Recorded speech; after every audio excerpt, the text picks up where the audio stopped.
C economy आज आपण पाहतोय सब नॅशनल इकॉनॉमीजमध्ये जगामध्ये काही सब नॅशनल इकॉनॉमीज आपल्याला पाहायला मिळतात की ज्या अत्यंत वेगानं विकसित होणाऱ्या आहेत.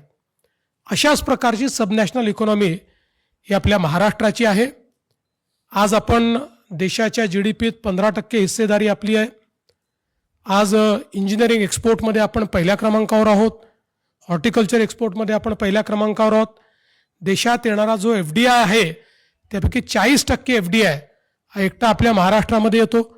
आणि सगळ्यात महत्त्वाचं की देशामध्ये जो GST कलेक्ट होतो आणि विशेषतः आपण एक प्रकारे देशाचं सर्व्हिस कॅपिटल आहोत, त्यामुळे आता सर्व्हिसेसवर जेव्हापासून GST लागला तेव्हापासून गुड्स अँड सर्व्हिसेसच्या GSTमध्ये देशात जे एकूण कलेक्शन होतं त्यापैकी 20% कलेक्शन एकटा महाराष्ट्र करतो. ही महाराष्ट्राने ताकद या ठिकाणी उभी केली आहे.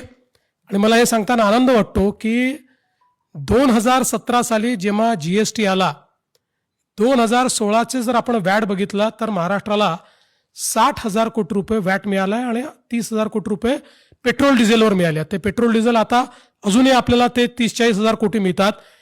पण अवघ्या 8-9-10 वर्षामध्ये 9 वर्षामध्ये आपण 60,000 कोटीवरनं 1,87,000 कोटीवर गेलो. ही महाराष्ट्रातल्या उद्योगाची, ही महाराष्ट्रातल्या इंडस्ट्रीची आणि ही महाराष्ट्रातल्या शेती क्षेत्राची ताकद आहे.